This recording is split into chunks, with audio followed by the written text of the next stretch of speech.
God has expectations for a Christian, and one of the many expectations for a Christian man is to provide for his own family. 1 Timothy 5:8. Anyone who does not provide for their relatives, and especially for their own household, has denied the faith and is worse than an unbeliever. In other words, those who can provide for their families are obligated to do so. If we read all of 1 Timothy 5, we see that Paul is mainly speaking about caring for women who are truly widows, meaning those who have no children to rely on for assistance. Although this chapter also speaks about the relatives in a man's household, the main focus is about widows. However, today, rather than focusing on widows, we are going to focus on relatives in a man's household. Before we proceed, it is important to note that the Apostle Paul in this chapter states that a true widow who needs financial assistance from the church is one who has no children or grandchildren. The reason being is that if a widow has children or grandchildren, it is their obligation to look after the widows and their family, whether it is monetarily or anything else they may require. This is not a command for anyone to provide for relatives who are supposed to be providing for themselves, as this would make you an enabler of the sin of slothfulness, also known as laziness. But rather, this is a command to look after those who are truly in need. Family is the first line of care. As a result, this will free up resources of the local church for those with no family support, i.e., children or grandchildren to support them. God made us to work and to provide for ourselves and those in our household. Even unbelievers do this. Paul intentionally called a Christian who doesn't look after his own worse than an unbeliever, intentionally. This is a purposeful, provoking statement to highlight.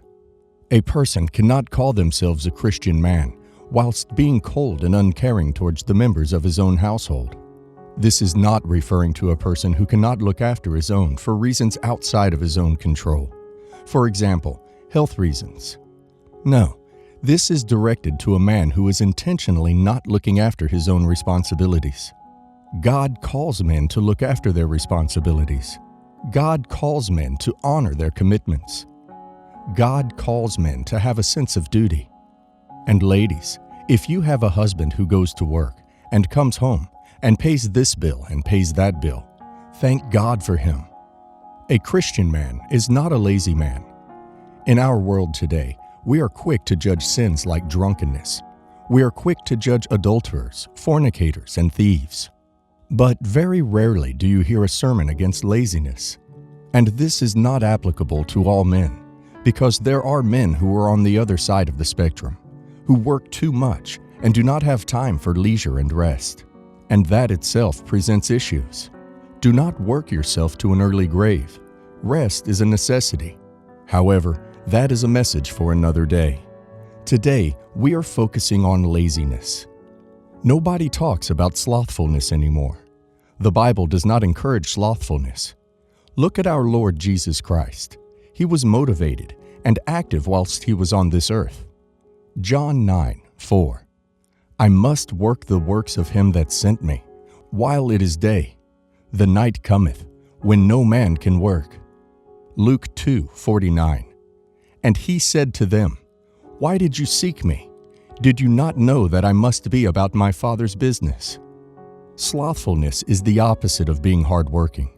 Sloth is when you have something that you've got to do, or something that you should be doing, but you don't do it because of the physical effort that is required to do it. Hard work and dedication. Hard work and dedication. Do it. If you feel like it, do it. If you don't feel like it, do it. Laziness. This is something that is seldomly preached nowadays. In our microwave generation, hard work and dedication is becoming a dying principle. People look at the task at hand and say, I can't be bothered. Or they start the task, and after a while, they say that will do, or that's enough.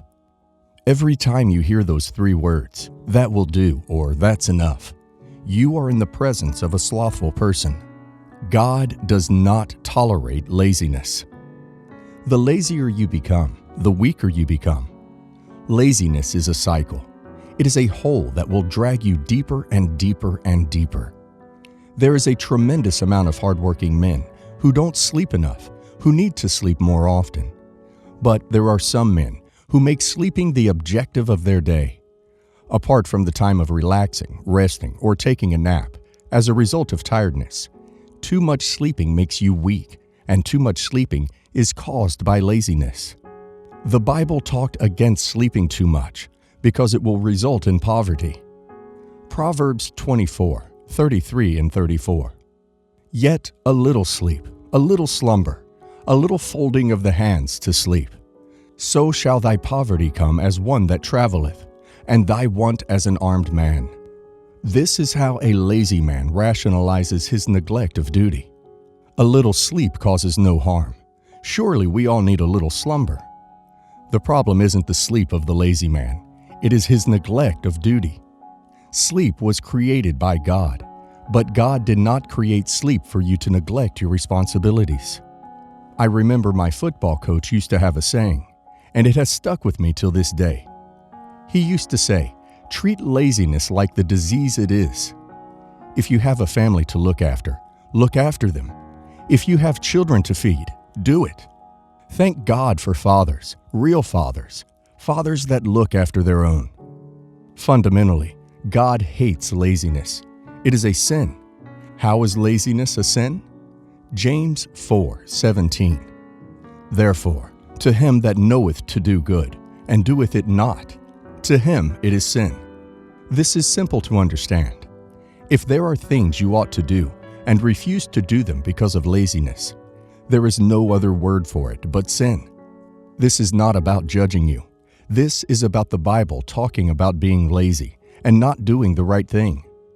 Jesus called people like this wicked. Laziness is also wickedness. Laziness is also wickedness. Anyone who is called wicked in the Bible is referred to as the enemy of God. From the parable of Jesus about the 3 servants who were given money to invest by their master.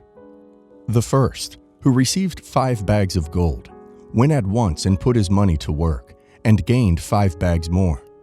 The second was given 2 bags of gold, and he worked and gained 2 more. The third servant, one we can call lazy because of his inability to work. He knew what he should do with the gold. He knew what was right, but he refused to do it, and that is a sin according to the Bible. The master arrived back from the journey and asked them about the talent. Matthew 25:19 through to 25. After a long time, the master of those servants returned and settled accounts with them. The man who had received 5 bags of gold brought the other 5. Master, he said, you entrusted me with 5 bags of gold. See, I have gained 5 more. His master replied, well done, good and faithful servant. You have been faithful with a few things. I will put you in charge of many things. Come and share your master's happiness. The man with 2 bags of gold also came. Master, he said, you entrusted me with 2 bags of gold. See, I have gained 2 more. His master replied, well done, good and faithful servant. You have been faithful with a few things. I will put you in charge of many things. Come and share your master's happiness. Then the man who had received 1 bag of gold came. Master, he said, I knew that you are a hard man, harvesting where you have not sown, and gathering where you have not scattered seed. So I was afraid, and went out and hid your gold in the ground. See, here is what belongs to you. So I was afraid, and went out and hid your gold in the ground. See, here is what belongs to you. Now I want you to look at the master's response.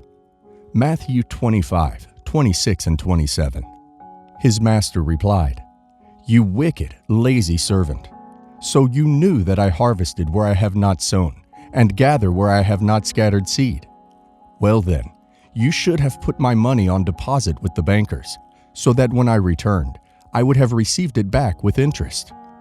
God does not look kindly towards laziness.